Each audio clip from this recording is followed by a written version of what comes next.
The Subcommittee on Oversight, Management, and Accountability will come to order. Good afternoon. We are here today to discuss employee morale at the Department of Homeland Security. Concerns about morale transcend party. Nearly 8 years ago, my Republican colleagues on this committee held a hearing on this very same subject. Today, the timing of this hearing coincides with a recently released Best Places to Work in the Federal Government rankings released by the Partnership for Public Service. Unfortunately, the results indicate a strong need for improvement. This year, as has been the case since 2012, DHS ranked last out of all large federal agencies. DHS also ranked last out of the 7 national security agencies. I am particularly concerned by the fact that after a few years of minor improvements in overall morale, in 2019, employee morale at DHS decreased again. Given the critical mission of the department, I fear the consequences should the department not take urgent and drastic action to improve employee morale. We will have a greater challenge to face. I also worry about how this environment affects the well-being of the more than 200,000 hardworking DHS employees, from Border Patrol agents and CBP officers working throughout my district to the thousands more keeping America safe. These employees deserve better. It's true that lifting morale at DHS is challenging when the department remains a target of public criticism and intense scrutiny. And morale may be low in part because DHS employees are engaged in tough jobs on the front line. Yet, this is clearly not the whole picture. Such explanations fail to account for the fact that morale at DHS has been low since the department's inception. Moreover, headquarter offices and support components like the Office of Intelligence and Analysis, the Management Directorate, and the Office of Countering Weapons of Mass Destruction receive poor ratings from their employees as well. For example, DHS's Office of Intelligence and Analysis, INA, sits towards the bottom of the rankings, while other offices in the intelligence community have some of the highest morale government-wide. In 2018, INA was the second worst ranked government office out of 415. Even with a modest improvement in employee morale, the office still sits ranked at 406th out of 420 ranked offices. Even more concerning is the fact that the Office of Countering Weapons of Mass Destruction, the office tasked with preventing attacks against United States soil, debuted on the list as the lowest ranked office government-wide. As the partnership's data show, and as Mr. Steer's testimony will further illustrate, this ultimately is a failure of leadership. According to the partnership, while many factors influence an agency's overall ranking, effective leadership is the key driver for federal employee morale. Despite these concerns, there were some bright spots throughout the department that I hope we can learn from and apply DHS-wide.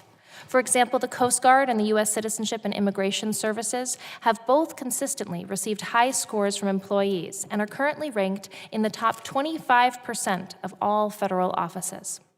I was also encouraged to see that the Cybersecurity and Infrastructure Security Agency, CISA, has seen steady and consistent improvement in employee morale since 2013. Finally, the Secret Service, which has historically struggled with low employee morale, has shown signs that a multi-year effort to solicit and respond to feedback from employees and their families is beginning to pay off. I understand that the department has recently launched a similar effort in the form of an Employee and Family Readiness Council to identify and begin to address some of the primary concerns facing employees.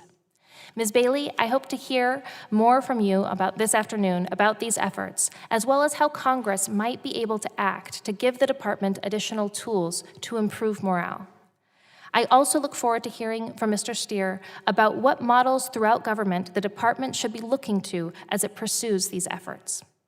Finally, I look forward to getting an outside and objective perspective from Mr. Curry about what DHS is doing well, where it needs to continue to improve, and what risks it exposes itself to under current circumstances.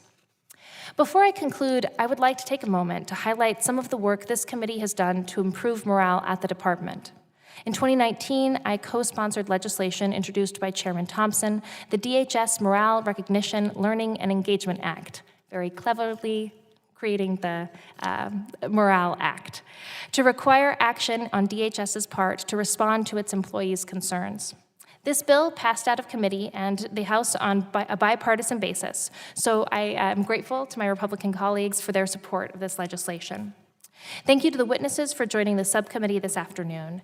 Good morale contributes to good job performance, something we all rely on when it comes to Homeland Security. I hope we have a productive discussion. The chair now recognizes the ranking member of the subcommittee, the gentleman from Texas, Mr. Crenshaw, for an opening statement. Thank you, Chairwoman Torres-Small, and I'm very pleased that you called this hearing today. The morale of the Department of Homeland Security and its employees is of the utmost importance. And thank you all for being here and taking your time out of your day. DHS has been besieged with issues of low morale, high-level vacancies, and mismanagement since its inception. Some of this struggle is understandable from an agency that was created by combining so many unique entities with their own mission sets. However, almost 17 years after its creation, we need to see some real progress in this area. The work the department does makes this too important to ignore. DHS employs over 200,000 individuals dedicated to protecting the homeland and the American people. It's imperative to our security that those individuals are satisfied in their jobs, feel supported by department leadership, and have support from the people of this country in their mission to secure the homeland. The most recent survey of DHS employees shows that 56% of employees are satisfied in their jobs. While this is an improvement over recent years, DHS is still ranked last among large agencies. The survey shows that while 87% of the employees feel that they do important work, 63% felt that there was no consequence for employees who underperform, and only 36% felt motivated by their leadership.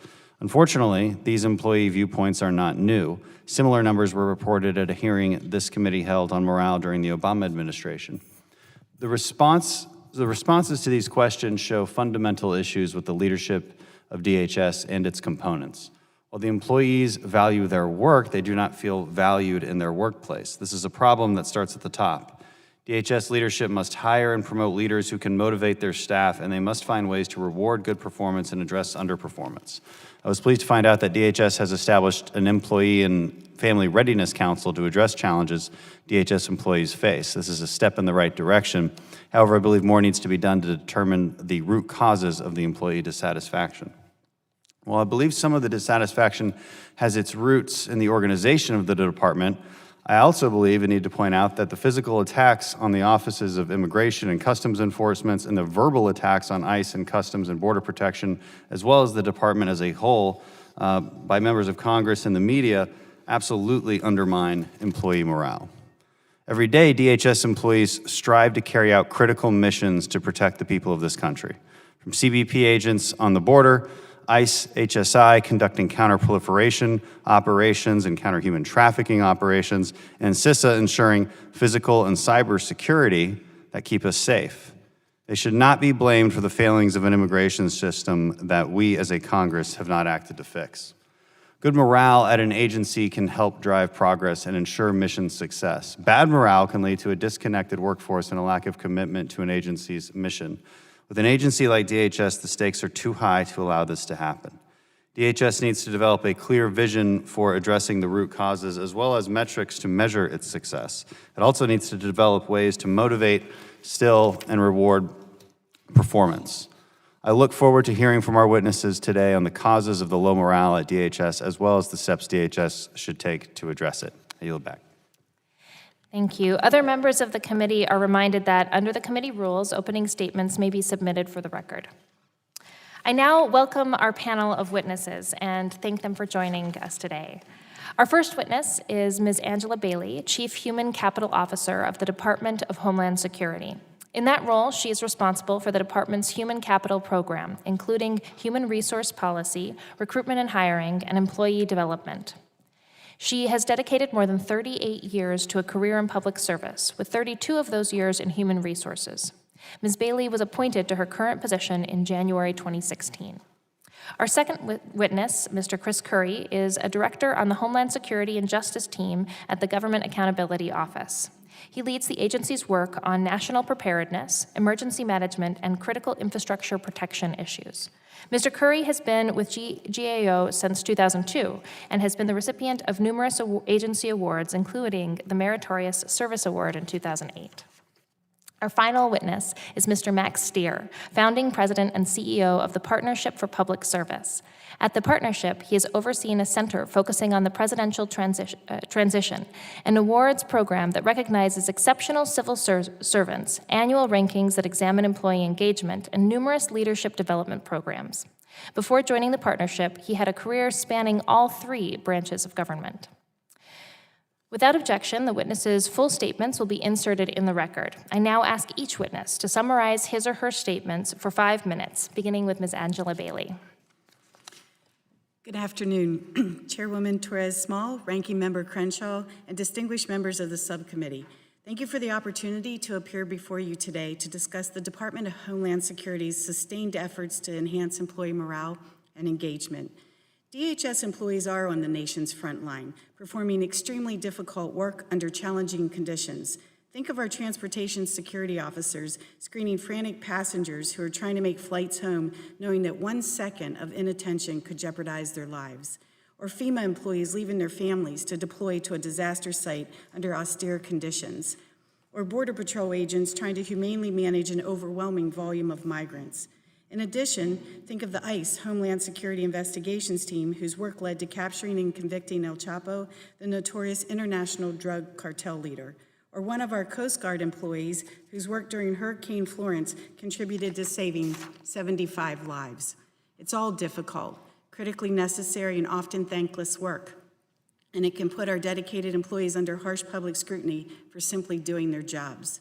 At the same time they are performing these incredibly important duties, our employees worry about life challenges as well, like paying student loan debt, picking up their kids on time, taking care of sick or elderly family members, or missing yet another family obligation, such as a vacation, birthday, or anniversary due to work. This is why we see DHS's employee engagement as a team effort. Our Federal Employee Viewpoint Survey scores reflect the hard work that all levels of our department have undertaken to meet the needs of our talented and dedicated workforce. Our leaders are actively engaged. Our union representatives take personal time to take a fallen agent's little boy to a baseball practice, and our employees volunteer to assist their colleagues through extra assignments and peer support. Perhaps this is why the DHS Employee Engagement Index, or EEI, improved again by 2 percentage points in 2019 and by 9 percentage points since 2015. During this same period, the government-wide score increased only 4 percentage points. In 2019, the department's positive responses increased on 55 of the 71 core FEVS questions. In fact, OPM shows us as one of the 3 most improved very large agencies, and GAO rated our efforts as mostly addressed as a result of our continued improvement. Improving employee morale and engagement is a sustained effort by everyone in DHS. The cornerstone of this positive change is the collective support of our various department and component level councils, including the DHS Employee Engagement Steering Committee. As a result, we have seen some notable component level successes. For example, the Secret Service has achieved substantial, sustained improvements since 2016. This progress is the result of paying attention to FEVS data and reaching out directly to employees to solicit feedback on root causes of dissatisfaction. It is a textbook example, and it has paid off. Another example is at TSA, where employee satisfaction data helps identify root causes and solutions for local implementation. In 2018, sites receiving this support experienced an 8% increase in the EEI, and in 2019, sites improved 5%. In fact, since 2015, all of our major components increased, and in one case by 15 percentage points. We've also instituted new initiatives like Leadership Year and Employee and Family Readiness, or EFR. EFR is designed to build a more robust infrastructure of support for employees and their families. In 2019, our EFR Council, made up of representatives from all of the components, began work on the top 5 issues our employees experience on a daily basis: general stress, personal relationship issues, mental health, dependent care, and financial concerns. Work continues on these in 2020. Plus, we have added 2 new focus areas: social connectedness and wellness. My office, in collaboration with partners across the department, will continue to enhance our efforts, listen to and act on employee feedback, and support the department's leadership commitment to our workforce. Thank you again for the opportunity to testify today. The department would not be successful without your support and the support of our brave men and women who sacrifice each day to make our country safe. I look forward to your questions. Thank you for your testimony. I now recognize Mr. Curry to summarize his statement for 5 minutes. Thank you, Chairwoman Torres Small, Ranking Member Crenshaw, other members of the committee that are here today. We appreciate the opportunity to be here to talk about GAO's work on DHS morale. I personally, and those of us at GAO, have been working on this issue since the department was created. And I want to say from the beginning, we have tremendous respect for the men and women at DHS and the hard work that they do every day, and the intense public pressure they face and the public scrutiny with which they do their jobs.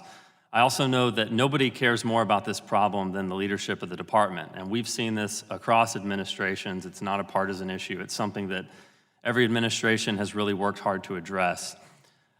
Since 2003, DHS has been on our high-risk list at GAO, and a big part of that is because of human capital management challenges. And a big part within the human capital management area has been employee morale and training, performance management standards, and all the things that lead up to what creates a person's morale.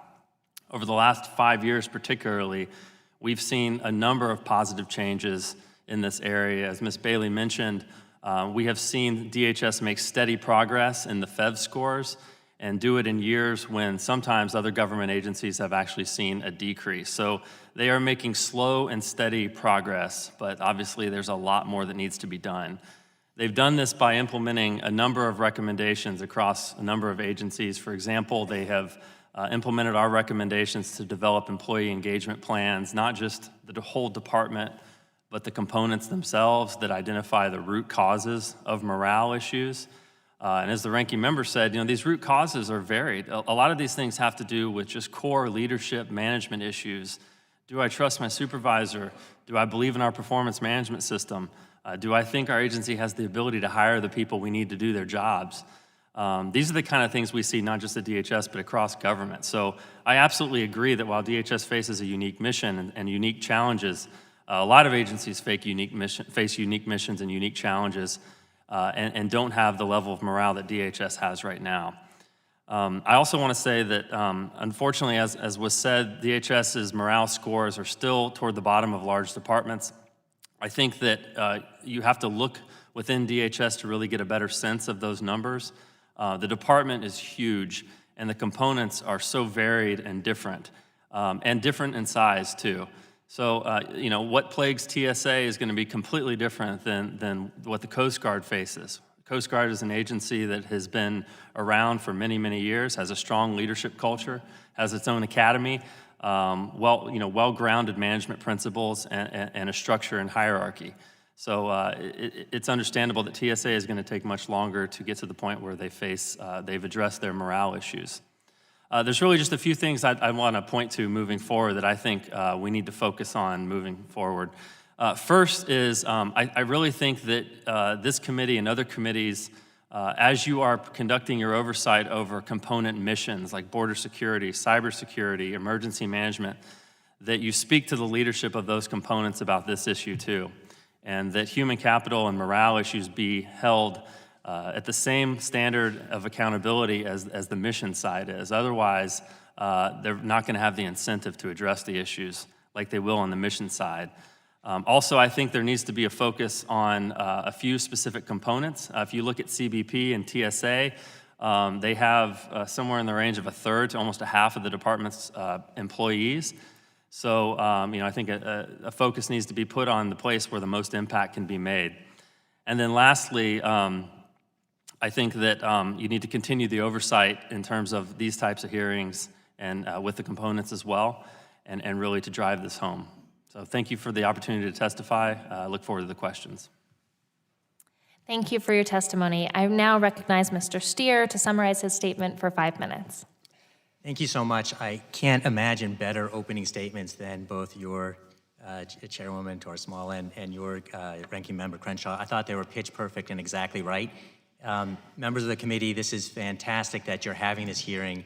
I want to start by highlighting that I think Ms. Bailey is easily one of the best Chief Human Capital Officers across the entire government and is doing fabulous work. And one of the most important things I can advocate for is continued focus on the good and not just the bad.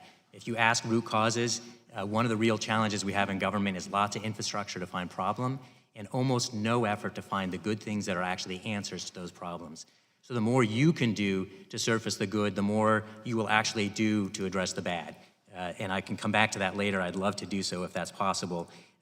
Lots of good things are happening. Your numbers are exactly right. Ms. Bailey's correct that since 2015, the department on our rankings has come up 9 points. All those things need to be encouraged and reinforced. I want to focus, though, on 12, or actually 10 ideas that can make it even better.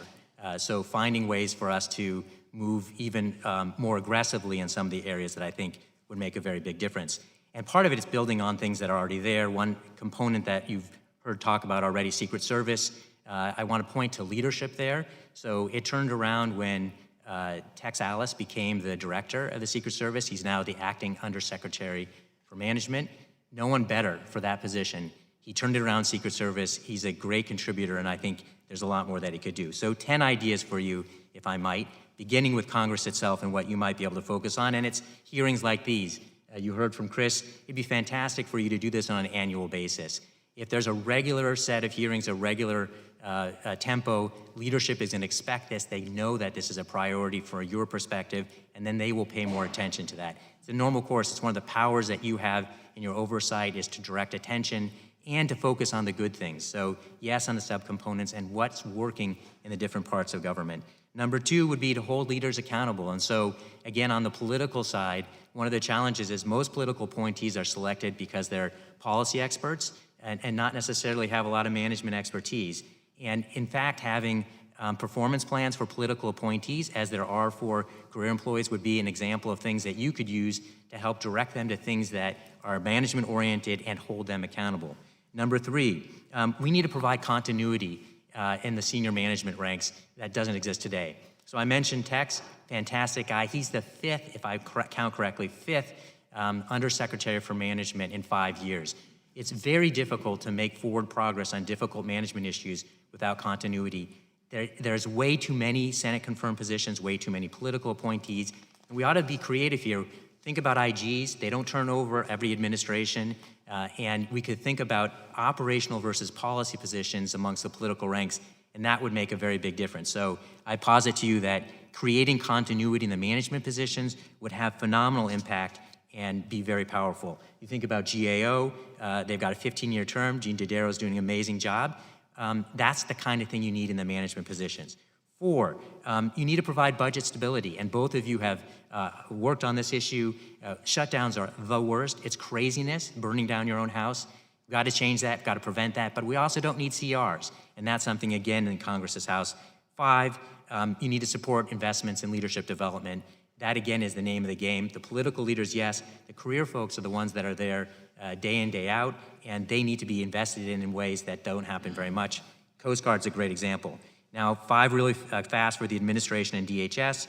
There's work to do to continue to improve metrics. I think they could be doing pulse surveys. One of the challenges with the FEVS is it comes real late and can be improved, I think. Number 7, we need to ensure that those senior leaders actually have management experience. They are running huge organizations, again, often selected for policy expertise. They need to be onboarded differently. 8, we need to enhance the leadership development of the career workforce. 9, we need to work on that culture of recognition, again, to pull up the good things. More ought to be done around that. And 10, I want to end on this piece, which is, you pointed this out, Congressman Crenshaw, I mean, you need to have presidential appointee confirmed people in place in greater numbers. Right now, DHS is the agency with the fewest number of Senate-confirmed positions in place. Even though the FEMA director was confirmed today, that created another vacancy in the organization. So they're at 41%. Very, very challenging for any organization. Phenomenal people can be in those jobs, but if they're the substitute teacher, if they're in an acting capacity. So we need to look at that issue as well. Thank you. Wow, impeccably timed, Mr. Steer. That was well done. The one thing I did not say, because it's the least important, is my name is actually pronounced Steyer. But I figured that if I had the second, I would offer that up. So you got it right the first time. Apologize. It's okay. I'm being called much worse. That's all right. Thank you so much, and thank you for steering me in the right direction. There we go. My name. I like that. Exactly. Okay, I thank all of the witnesses for their testimony. I will remind each member that he or she will have 5 minutes to question the panel. I will now recognize myself for questions. According to the Best Places to Work rankings produced by the Partnership for Public Service since 2012, the Department of Homeland Security has ranked last among all large federal agencies. It also ranks, as I mentioned before, last among agencies involved in the national security space. I want to start with Mr. Curry, and then I'll go to Ms. Bailey. What are your reactions to these rankings? Actually, I'll start with you, Ms. Bailey. What are your reactions to these rankings, and do you believe that the department suffers from low morale? I appreciate the question, Chairwoman. With regard to the rankings, it's something that absolutely that we pay attention to. It's as well as we pay attention to the FEV scores in total.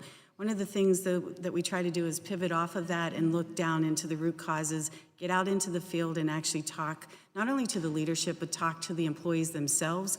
I've gone down to the border several times. I've gone out to the FEMA installations, to TSA, to a variety of places, and sat down with the employees and really talked through with them. Not so much about I'm sorry. Just to make sure, do you believe that DHS does suffer from low morale? I believe that we certainly have room for improvement, but as far as from a morale standpoint, I think one of the other things that we also look at is the fact that, and I believe it was mentioned earlier, that 86% of our employees will put in the extra effort to get the job done, that they believe in the mission that they're doing, and so even despite everything that they're doing, the austere conditions, the difficult work, and sometimes thankless job that they have, they still every day come to work and try to do the very best that they possibly can. Absolutely. And it's clear you have some exceptional employees, and we need to recognize that as we work to improve morale so that folks feel supported in their jobs. Mr. Curry, Ms. Bailey mentioned a few of the reasons, kind of the austere conditions, the difficult job. Do you feel like that's a full and complete explanation for the low morale challenges? Oh, no way. I mean, I think, there are a lot of agencies across government that have extremely difficult missions and that are under intense public and congressional scrutiny, too. So it's not enough just to chalk the reasons up to those reasons. And what we see in the root cause analysis and in the responses to the survey is, there are a lot of just core management issues that come to play here. Things that all of us want in a workplace that we come to every day. Do I trust my supervisor? Does management communicate with me? Is there transparency? Do I understand how I'm rated? Are other employees held accountable for their performance? I mean, these are core management issues that all agencies, private and public, face. And I think DHS has made a lot of progress over the years maturing as a department, but I think where they are with the scores now shows that they still have a long way to go. Mr. Steyer, do you have anything to add? I think that the real issue, again, it's leadership. We see in our research that about 2/3 of the employee engagement scores are driven by perceptions of leadership. And I think that's where the biggest gain can be made here. So again, really important to give kudos to the good things that they've done already, and to understand that we're talking about an average when we talk about DHS, that you've got components that are exceptional, and then you have ones that are struggling more. And so pulling that apart is very valuable. The other piece I would suggest is, even within those components, when you pull them apart, you can actually see huge variation, and that tells you a lot about what actually is possible. So just an mind exercise, if you took every component in DHS at their highest score over the course of the rankings we've done, they would be actually at 15% points higher. They'd be at a number at 60. So we know there's a higher ceiling there. Given the other externalities, there still is a higher ceiling. Great. And so we're talking about the higher ceiling there. Mr. Curry, in terms of the kind of the current situation about where we are, what are the risks associated with not going back to that high ceiling or finding those moments for increased morale? Well, I think that this is one of the things I wanted to mention today, is that I think sometimes there tends to be a tendency to look at human capital matters and morale separately from the mission. And they're not separate. It has been proven that places that have much higher morale and employee engagements do better work. They're more productive, and they have less turnover, which is a huge problem, for example, in Customs and Border Protection with agent turnover. So morale has a huge impact on the mission. Thank you. I'll yield my time for now, since I don't have time for another question, and the chair recognizes my ranking member, gentleman from Texas, Mr. Crenshaw.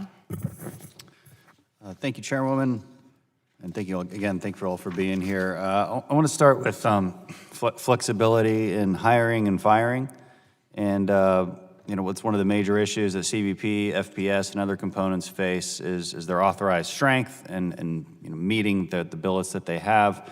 That's one reason I proposed HR 1609, the Anti-Border Corruption Improvement Act, which would streamline hiring in CBP by giving waivers to law enforcement, military, as far as the polygraph requirement goes. There's, of course, an issue with underperformers and how you deal with that, and how underperformers can sap the morale and energy of an organization. So beginning with Ms. Bailey, maybe you could address that and how that does affect morale, and I'll leave it to the rest of the panel as well. There's no doubt that underperformers affect the morale of a workforce. It's not just really a supervisor issue, it's a colleague issue as well. And so it is something that we do focus our attention on. In fact, one of the things that we just established is a management oversight, disciplinary process management oversight council that I co-chair actually with Chief Huffman out of CBP. And every single component participates on that. We brought in our offices of professional responsibility as well as our security offices to really look at all of the allegations, look at how we're handling those disciplinary actions, performance-based actions, and making sure that it's not just that we're consistent, but that we're actually handling those things in a timely fashion so that they're not just hanging out there, because nothing's worse than us not just taking the action, but then not doing it in a timely fashion. Yeah. So it is something that we are pretty dogged about in making sure that we address. And if there's an action that would warrant, removal of that employee, how long does it generally take to actually fire that employee? We actually looked into that. It can take anywhere from 120 to 240 days to actually remove an employee. And what about hiring? What flexibility in hiring, how would that improve DHS morale? Well, one of the things that we've actually introduced is the Dhs Enhanced Hiring Act, and one of it has a two-prong approach to it that I think would actually help us with to enhance our flexibility with hiring. One is that right now there's a multiple way for veterans to be able to be hired, all kinds of different hiring authorities. What we would love to do is consolidate that down to one so that we could hire any veteran, whether we're at a military transition center, a university, a Black Hat event, wherever we are at, our ability to hire a veteran. We've talked to our own veterans service organizations, and we've talked to the national veterans organizations as well with regard to this, because we really think it's important that we have the ability to hire veterans as efficiently as possible. Second prong of this is that we, once we maintain 20% or more of our veterans on board, which DHS is at almost 30%, that we have the ability then through any source to be able to hire the rest of our employees. That's excellent. We're going to come back to Black Hat hiring, but before we do, Mr. Curry and Mr. Steyer, do you have anything to add to the hiring and firing flexibility? Well, I think your bill, I think one of the things it does is to allow people that we know are already vetted to not have to undergo all the vetting again. I think that there's no way to argue that doesn't make sense. The other thing I'd say is hiring and firing, those are very concrete things, but I think organizations that have a strong performance culture where, even if you can't fire people or it takes a year to fire someone, if they know their leaders are giving real feedback to people and they're being held accountable even within the agency, that makes a huge difference for people's morale too. Yeah. Yeah, I think that this is deeply entwined with the morale of the organization, because they're mission-based organizations, and having the right people doing the work well is fundamental to your connection to the ability to get stuff done. So I do think these are issues that ought to be focused on. I think Ms. Bailey's the legislation she talked about is an important step in the right direction. On the hiring side, it's way too challenging. And on the firing side, one thing I would advocate for is, in actually in both instances, that this is, in my view, the core part of this is actually a management problem as opposed to a rule problem. Yeah. That managers aren't actually either selected for their capabilities around hiring and firing people, giving good performance feedback, and they're not held accountable for it. And there are also some ways that you might do things that are easier to change the overall system. So one proposal we've had is You have a year typical probation period. After that year, you become non-probationary. Our perspective is, why? Shouldn't there have to be an affirmative choice by a manager that you meet the qualifications necessary to stay rather than having that done by default? So managers are actually doing their job. Did they, in fact, bring the right talent on board? And if you do that, you're going to have many fewer people that you're going to have to fire. So I think there are solutions to this that are more than just, hey, let's just make this simpler or to fire people faster, that get at those management issues. Yeah. Thank you. Yield back. Thank you. The chair will now recognize other members for questions they may wish to ask the witnesses. In accordance with our committee rules, I will recognize members who are present at the start of the hearing based on seniority on the subcommittee, alternating between majority and minority. Those members coming in later will be recognized in order of their arrival. The chair now recognizes the gentlewoman from California, Congresswoman Barragan. Thank you, Madam Chair. Ms. Bailey, did you take the survey? Yes, So the first question on the survey says, would you recommend your organization as a good place to work? absolutely. And considering everything, the second question is, considering everything, how satisfied are you with your job? Very satisfied, satisfied, neither satisfied, dissatisfied, or very dissatisfied? Very satisfied. Considering everything, how satisfied are you with your organization? Very satisfied. Why do you think your responses are so very different than those of your colleagues in your department where you work, in your part of the organization, given that it ranked so low? Any idea? Well, for one part of this is that I think my scores are reflective of many employees within DHS. As we have said before, you have USCIS, Coast Guard, who have some of the highest ranking component scores. We have Secret Service that has gone up by 15 points. Ms. Bailey, I'm asking specifically about DHS's Management Directorate itself, which houses the Office of Chief Human Capital Officer. Is that where you work? Yes, And it's ranked in the bottom 25% of federal offices and has seen employee morale decrease over the last 2 years. So I'm asking, why do you think your responses are so very different than your colleagues? Do you have any idea why that might be the case?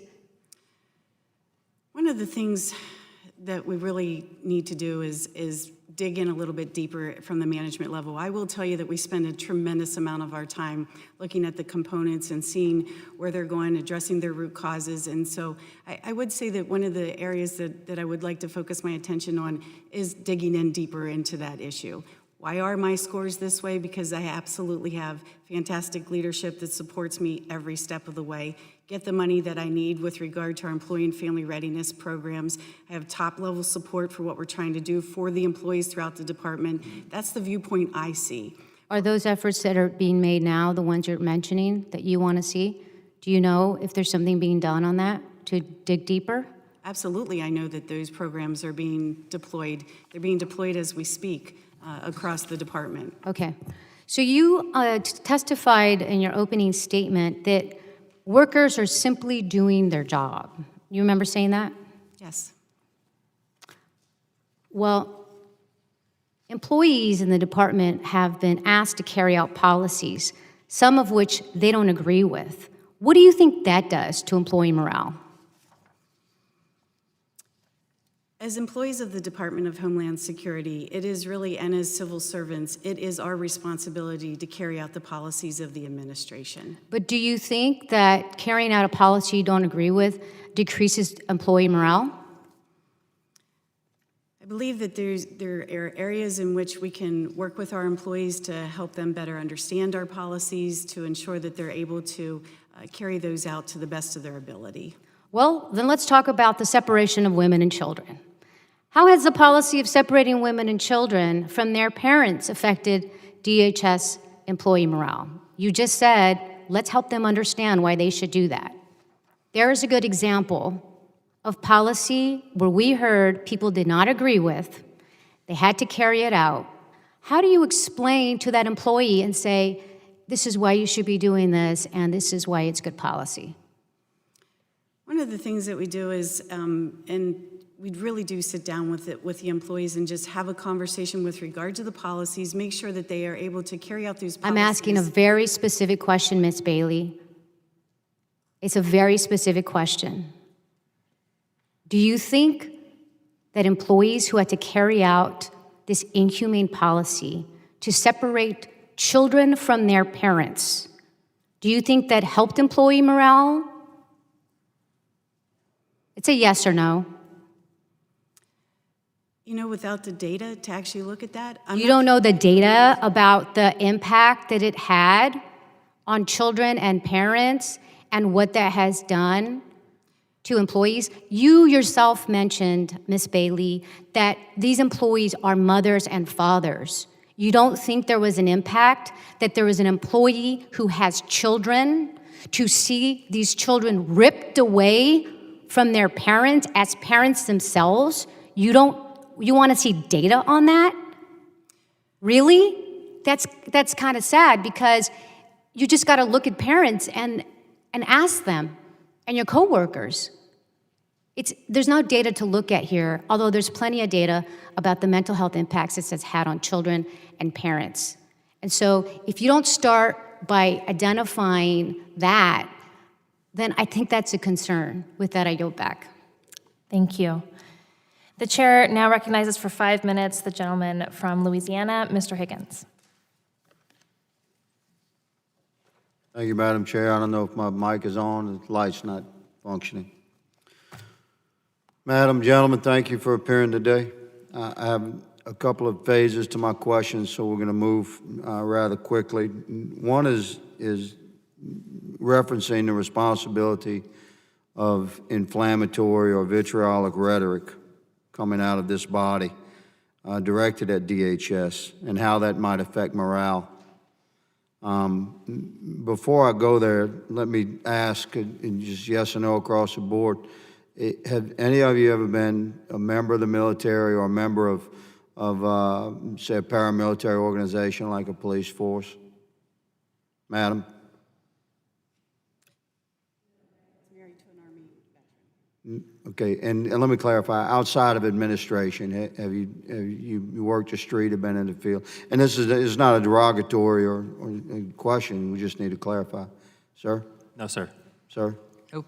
Okay, well, let me share with you that my experience, and I believe certainly my veteran colleagues on this committee would likely agree that morale has a tendency to be unit-specific or company-specific when measured generally, platoon-specific, even individual-specific. That there's always that guy, man. That's the light of the group and lends increased morale to his colleagues, his brothers and sisters that he serves with. So the vastness of the DHS and how it's structured or not structured, I'm going to get to. Before I get there, let's talk about inflammatory and vitriolic statements. Members of this Congress, for example, have made accusations that DHS was intentionally killing young immigrant children, made comments that DHS exists within a culture of violence and racism, made comments that DHS is a rogue agency operating beyond the bounds of the law, made comments that DHS is running concentration camps along the southern U.S. border. You know, on top of that, months of denial that a crisis out at our southern border even existed, followed by months of delay to issue supplemental funding to address it. So I asked the panel, yes or no, do you acknowledge that vitriol from elected officials has no doubt contributed to the very morale that we're discussing? Do you think demonizing rhetoric coming from members of Congress and shared heavily by the media can have damaging effects on morale at DHS? Ms. Bailey? Yes, and I've seen the personal effects of it. Mr. Curry? Well, I don't have any way of measuring it, but I don't see how it could help. Good answer. Mr. Steyer? Certainly, public figures who denigrate civil servants, that will cause reduction in morale. for Okay, thank you, Madam and gentlemen. Moving quickly to my next phase. Of the 17 agencies, Mr. Steyer, that you state that DHS ranks 17 of 17 quote-unquote large agencies in the matrix that you measure, does DHS have the dubious distinction of being the only large agency that's never been fully authorized by this Congress? I believe that is correct. I believe you are correct in your answer, sir. Thank you. In the 115th Congress, under Chairman McCall, we passed a bill through this House granting full authorization for DHS, which didn't go anywhere. And many members of this Congress, my colleagues across the aisle, voted against that full authorization, and it could not get past cloture in the Senate to get to the floor vote. So DHS, in your opening statement, said operates under an overabundance of committees with jurisdiction over DHS. This is precisely what full authorization of DHS would fix, because it currently exists as a fractured agency, reflective of the many agencies that existed prior to the manifestation of DHS. And you have jurisdiction across 8 or 9 committees rather than focused on one central control and command and one committee, which should be this committee, Madam Chair, this committee as a whole, with oversight responsibilities for DHS. So I would suggest to my colleagues on both sides of the aisle that we focus on fixing the problems that we know to exist, that we should function as a Congress and bring full authorization to DHS and address the words that we use out of this body to discuss these men and women. Madam Chair, I yield. Thank you very much. And we're going to do a second round of questions if folks want to stick around. I appreciate the comment in terms of focusing on the things we can change. And with that, Mr. Steyer, you mentioned in your opening comments some of the improvements that have been made through components like the Coast Guard, Cyber CISA, as well as the Secret Service. Can you provide some highlights and some of the top lines for lessons learned there that might be applied more department-wide?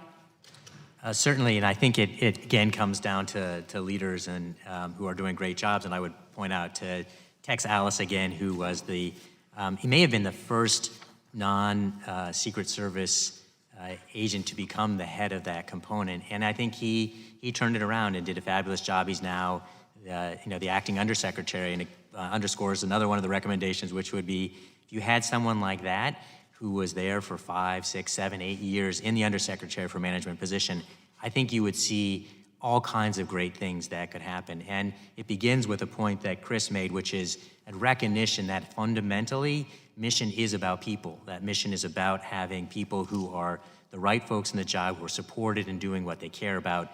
One other, I think, stat that we have not yet cited, which I think is so phenomenally powerful, and it's true at DHS, and it's true across the entire government, and that is that the people are there for the mission. So it's close to 94% of the DHS workforce would go the extra mile in order to get the job done. And what's interesting is NASA is the #1 agency in our rankings.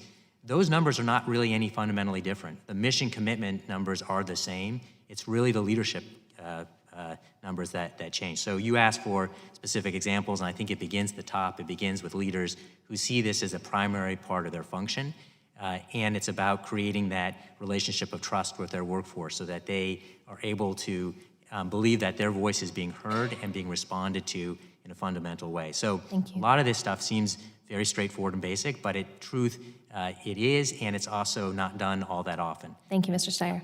Mr. Curry, do you have anything to add?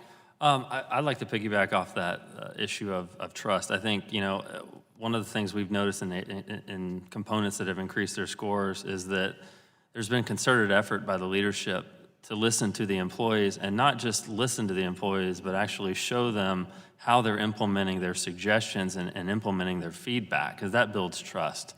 And there's a lot of very specific things you can do to address that. Thank you, Mr. Curry. Ms. Bailey, can you explain any efforts that you have ongoing to listen to the employees and then show that you are responding to their feedback?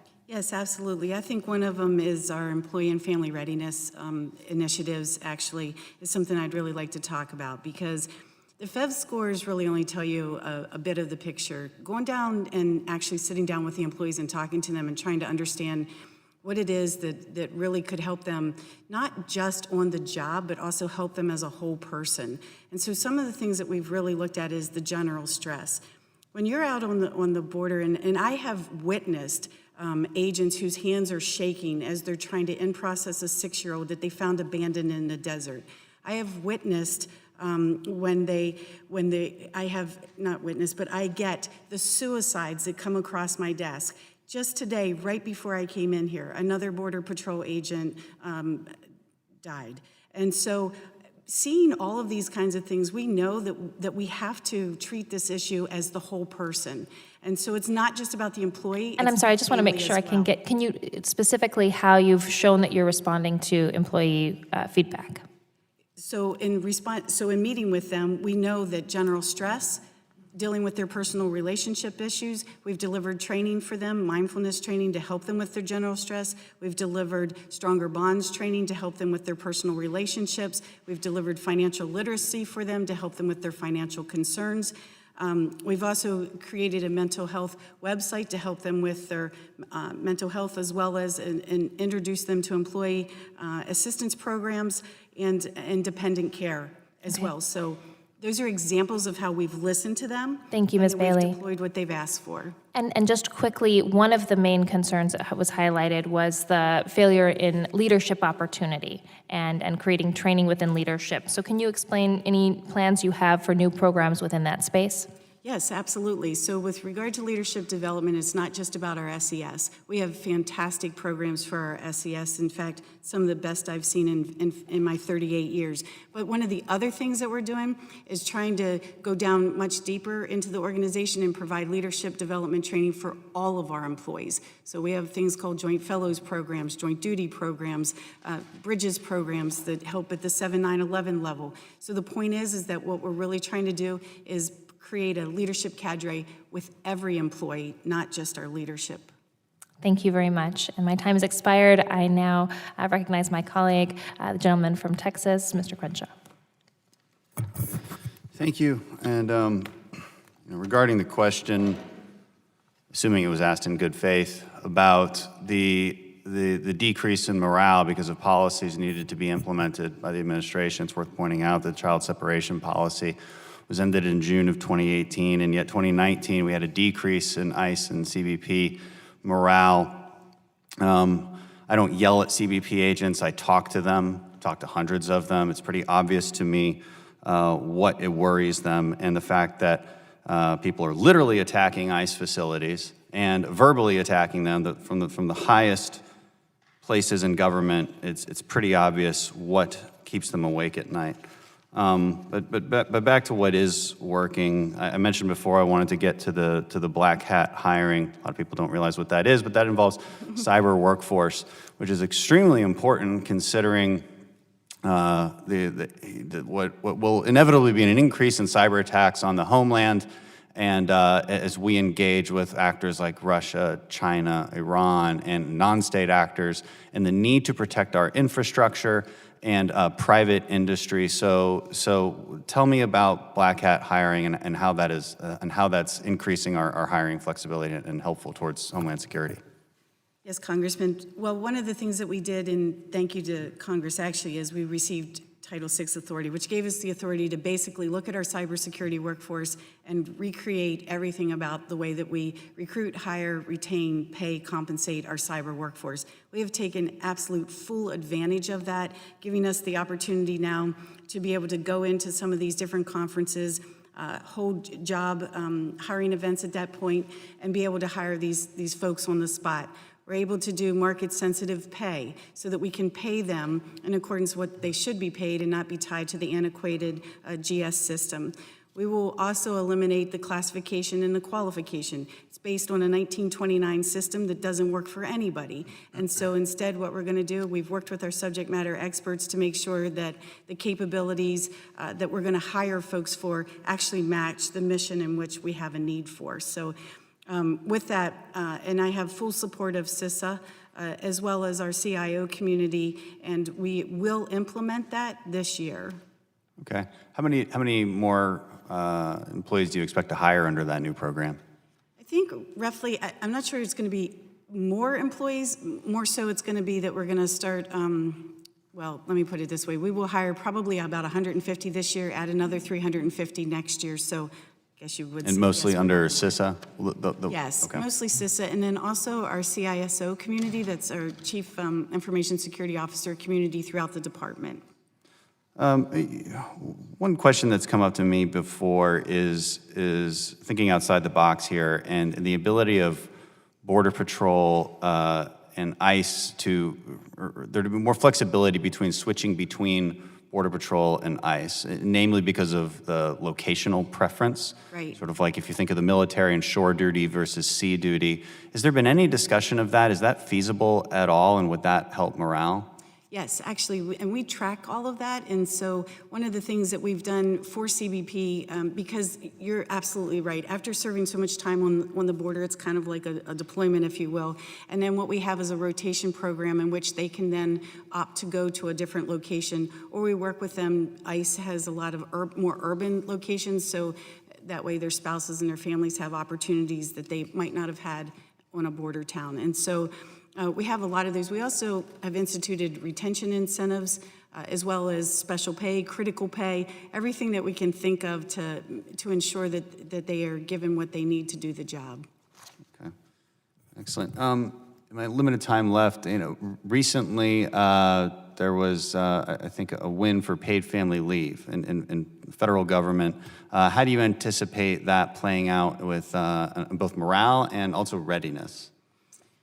Well, I think it goes into effect in October, and so, OPM will regulate it, and we'll have to see with that. But with us, I think it's just like any other flexibility. I mean, today they can use Family Medical Leave Act, they can use sick leave, annual leave, a variety of leave. And so I think we'll manage it the same way we do every other flexibility. And I don't anticipate that we're going to have a lot of difficulty because we'll at least be able to plan, hopefully 9 months in advance, right? That we can plan for the readiness that we'll need to address. Excellent. Thank you. I yield back. Thank you. I now recognize for 5 minutes the gentlewoman from California, Ms. Barragan. Thank you. Mr. Steyer and Mr. Curry, the U.S. Secret Service is one of the departments, one of the areas that had been experiencing some negative morale, bad morale, maybe the best way to say it is a decrease in morale. And for the last several years, there's been a turnaround there. The U.S. Secret Service director, Mr. Randolph Alice, was part of the turnaround and was there when that was occurring. I want to talk a little bit about when you denigrate employees. The President of the United States was doing that with the director of the U.S. Secret Service. While he was turning it around, he ridiculed him, calling him names before he fired him. What do you think that does to employee morale? Well, as I said when I answered Mr. Higgins, I don't think it can help, but I think employer morale, frankly, is a lot more complicated when you're looking at an agency across 15 to 20,000 people. There are just a number of factors that go into how people answer that survey. I understand. I'm trying to ask. Do you think there's a negative impact when the President of the United States is basically calling names of the director of the U.S. Secret Service, who has been turning around the Secret Service to increase morale? Well, ma'am, I don't have any data showing what sort of impact that has on morale across such a large organization. It certainly doesn't help morale, but I think there are so many factors that go into individuals' morale at a component morale that I think it's just a difficult question to answer. Mr. Steyer, do you have an opinion? So, Congresswoman, I think there's no question that when senior leaders in any aspect of our society, but certainly ones that are actually running the government, have negative things to say about their employees or the civil servants that are there as career merit-based employees, it's a bad thing. We ought to have Thank you. Thank you political for leaders saying across this. the board, and just understand that this is a problem that we've seen not just now, but it's one that we've seen for decades. And I think it's a mistake because fundamentally these are folks that are working for the American people. They're working not for any particular policy that the political leadership decides. They're working on the basis of supporting the Constitution of the United States. So fundamentally, one of the things that we do as an organization is a Service to America Medals, where we try to highlight great stories of federal employees. We're actually getting nominations right now. We'd welcome nominations from any of you on the panel. We need to create a culture of recognition. In my view, again, focus on the good. You're going to create more uplift than anything else that is possible to get done. Right. Mr. Steyer, there are currently 13 senior positions vacant throughout the department, from the secretary to the and deputy secretary to the heads of CBP and ICE. Most of these roles are filled by acting officials. What effect does a lack of permanent leadership have in an organization's ability to promote that positive change you're talking about? And the metaphor for me, it's like the substitute teacher. We've all experienced before. You can be an amazing educator, but if you're the substitute teacher, you don't yourself perceive your job as the long-term difficult problems, and those on the outside, the class, the children, other teachers don't see you as that long-term partner either. So it diminishes the ability of leadership to do their job well, and it's a mistake. So I would say that part of the problem here is a systemic one. We have 1,200 Senate-confirmed positions. That's too many to actually get through the Senate. So one of the things we would advocate for is fewer Senate-confirmed positions, and then disaggregating them, taking the operating ones like the Undersecretary for Management away from the policy ones and trying to create long-term continuity among them. One of the best things this committee could ever do for the Department of Homeland Security is to keep Tex Alice in the job of Undersecretary for Management as the confirmed individual in there for a lengthy period of time. You would see huge improvement. So creating that as a structural option would be fantastic. Great. Thank you. I yield back. Thank you. The chair now recognizes for 5 minutes the gentleman from Louisiana, Mr. Higgins. Thank you, Madam Chair. Ms. Bailey, would you clarify for the committee and for the American people watching the survey that we're referring to across the agencies of DHS? How exactly is that survey administered to the employees? The Federal Employee Viewpoint Survey is administered, it goes out by OPM to every employee who's on the rolls by, I think it's October 1st. So it's online? It is online, no Okay, is it mandatory or voluntary? It's voluntary. All right. And in your experience, is folks that are unhappy make a little more noise than folks that are happy? We make a tremendous effort to make sure everybody fills out that, What kind of effort? employee viewpoint. What kind of effort? Is there a great deal of encouragement to fill out you said it's voluntary? Yes. So, sometimes we hold contests, we do different things we have leadership really support. I see. So at the field level, as a creative interaction Yes. within that unit to encourage participation in the survey. Yes, because it gives us valuable information that allows us to at least have a jumping off point to. Okay, thank you. I just wanted to clarify for all of us and for those watching that this is a voluntary survey and DHS is doing its best to force it to permeate it through the entire agency. It's quite a challenge to get everyone to fill out that survey, isn't it? Well, yes, it is absolutely a challenge because not everybody has a computer. It's not Washington, D.C. So and I can tell Thank you, God. pulling a TSO off the line to take this can be a little bit challenging, but we have figured out a way to do it. So let me ask your opinion about stress, Mr. Steyer. Generally speaking, is it your experience that when an individual is in a period of stress, they'll be less satisfied with their job, especially if that's the cornerstone of what's creating the stress of their job? Will they be less satisfied with their job or more satisfied? So I'm going to just offer you a quick anecdote why I'm going to give you an answer that may not be what you're expecting. When we first did the Best Places to Work rankings, the very first year, The Office of Management and Budget was the #1 ranked agency. It was before we made small, medium, and large. #1 overall employee engagement. They were the last on work-life balance. And the reason why they were #1 was they were working as hard as possible. They were working like dogs, but they knew that what they did was important and they felt important. And so I would say to you, it depends on the nature of the stress. This is a mission-oriented workforce. They care about what they're doing. Sometimes stress is part and parcel of achieving mission, and then it's going to be okay. If it's stress for wrong reasons, when you don't know who your boss is going to be, when you don't have the information you need to do your job well, if you don't know if you're going to get the help that you need, that kind of stress, not good for morale.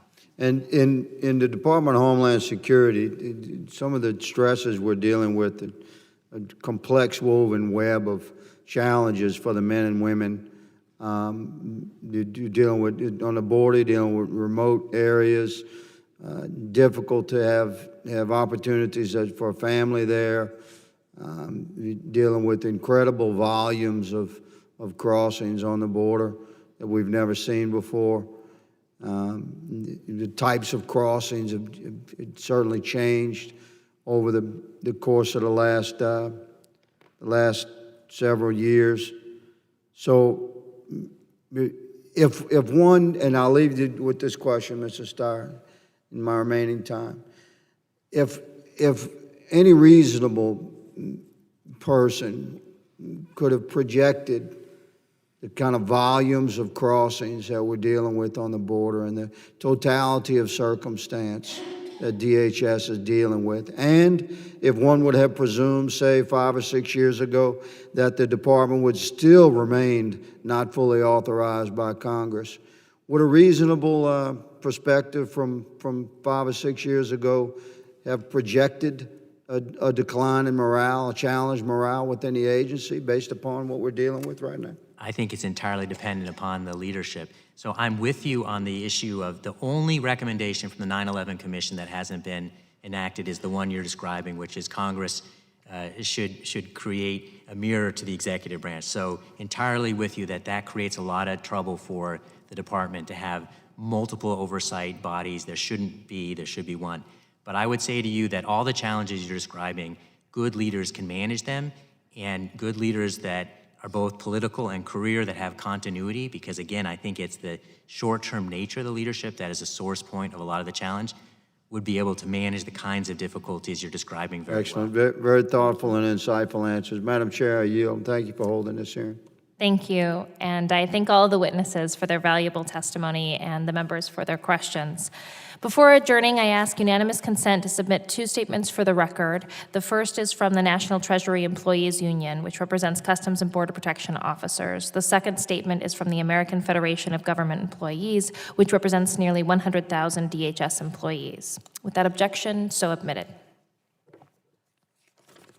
The members of the subcommittee may have additional questions for the witnesses, and we ask that you respond expeditiously in writing to those questions. Without objection, the committee record shall be kept open for 10 days. Having no further business, the subcommittee stands adjourned.